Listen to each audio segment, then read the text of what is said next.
നമസ്കാരം. വേദാംഗ ജ്യോതിഷത്തിലെ അമൂല്യമായ അറിവുകളും ആധ്യാത്മിക ജ്ഞാന ഉപദേശങ്ങളും പകർന്നു തരുന്ന പ്രശാന്തം ആസ്ട്രോ ചാനലിലേക്ക് ഏവർക്കും സ്വാഗതം. ഈ ചാനൽ ഇതുവരെയും സബ്സ്ക്രൈബ് ചെയ്യാത്തവർ ഇപ്പോൾ തന്നെ സബ്സ്ക്രൈബ് ചെയ്യുക. നോട്ടിഫിക്കേഷൻ ലഭിക്കുന്നതിനായി ബെൽ ബട്ടൺ അമർത്തുമല്ലോ. ഒപ്പം ചാനൽ ലൈക്ക് ചെയ്യുക, ഷെയർ ചെയ്യുക, കമൻറ്റ് ചെയ്യുക. കൊല്ലവർഷം 1200 ധനു സംക്രമം മകയിരം നക്ഷത്രത്തിലാണ്. ധനു 1-ാം തീയതിയിലെ ഗ്രഹനില അനുസരിച്ച് മേടം രാശിയിൽ ഗുളികനും, എടവത്തിൽ സർവേശ്വരകാരകനായ വ്യാഴവും, മിഥുനം രാശിയിൽ ചന്ദ്രനും, കർക്കിടകത്തിൽ കുജനും, കന്നിരാശിയിൽ കേതുവും, വൃശ്ചികത്തിൽ ബുധനും, ധനുരാശിയിൽ ആദിത്യനും, മകരത്തിൽ ശുക്രനും, കുംഭം രാശിയിൽ ശനിയും, മീനത്തിൽ രാഹുവും സ്ഥിതി ചെയ്യുന്നു. തിരുവാതിര നക്ഷത്രത്തിൽ ജനിച്ചവർക്ക് ധനുമാസം പൊതുവെ ഗുണദോഷ സമ്മിശ്രമായിരിക്കും. ഈ നക്ഷത്രക്കാർക്ക് കർമ്മ മേഖലയിൽ ചില പ്രശ്നങ്ങളെ നേരിടേണ്ടി വരുവാൻ ഇടയുണ്ട്. അതിനാൽ ജോലിസ്ഥലത്ത് എല്ലാവരുമായും നല്ല സ്നേഹ സൗഹൃദ ബന്ധങ്ങൾ നിലനിർത്തുവാൻ പരിശ്രമിക്കേണ്ടതാണ്.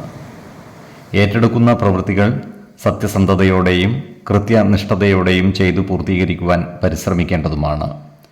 അതുപോലെ സാമ്പത്തികമായ ബുദ്ധിമുട്ടുകൾ വന്നു ചേരുവാനും ഇടയുണ്ട്. അതിനാൽ സാമ്പത്തിക കാര്യങ്ങൾ കൈകാര്യം ചെയ്യുമ്പോൾ അതീവ ജാഗ്രത പാലിക്കുന്നത് ഗുണകരമായിരിക്കും. ഈ നക്ഷത്രക്കാരായ അധ്യാപകർക്ക് ജോലിയിൽ സ്ഥലം മാറ്റം കിട്ടുവാൻ ഇടയുണ്ട്.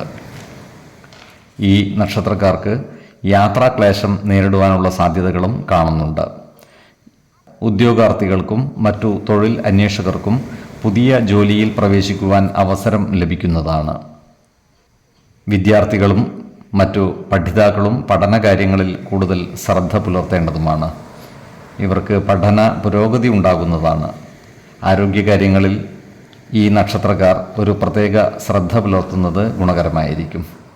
പ്രത്യേകിച്ചും ജീവിതശൈലി രോഗങ്ങൾക്ക് സ്ഥിരമായി മരുന്ന് കഴിക്കുന്നവർ കൃത്യമായ വൈദ്യ പരിശോധനകൾ നടത്തുന്നതും ഡോക്ടർമാരുടെ നിർദ്ദേശമനുസരിച്ചുള്ള മരുന്നുകൾ മുടങ്ങാതെ കഴിക്കുന്നതും ഗുണകരമായിരിക്കും.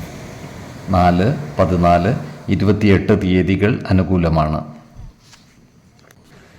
ഈ നക്ഷത്രക്കാർ ജനിച്ച സമയത്തെ അടിസ്ഥാനമാക്കിയുള്ള ജാതകത്തിലെ ലഗ്ന രാശിയുടെയും ലഗ്ന അധിപന്റെയും സ്ഥിതിയും ശുഭപാപ ഭാവങ്ങളുടെ സ്ഥിതിയും ഓരോ രാശിയിലെയും ഗ്രഹങ്ങളുടെ സ്ഥിതിയും അനുസരിച്ച് ഇവരുടെ പൊതുഫലത്തിൽ ഏറ്റക്കുറച്ചിലുകൾ ഉണ്ടാകുവാനിടയുണ്ട്.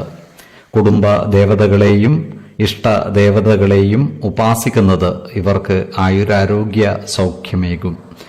ഇഷ്ടദേവതാ മന്ത്രം 108 തവണ ദിനംതോറും ലിഖിത ജപം ചെയ്തു വരുന്നത് ഇവർക്ക് സർവ ഐശ്വര്യങ്ങളുമേകും. നല്ല വ്യക്തി സാധനകളോടെയും ഉപാസനകളോടെയും മുന്നേറിയാൽ സർവേശ്വരാനുഗ്രഹത്താൽ ഇവരുടെ സർവകാര്യങ്ങളും മംഗളകരമാകും. നന്ദി, നമസ്കാരം. ജ്യോതിഷരത്നം പ്രശാന്ത് കണ്ണോം.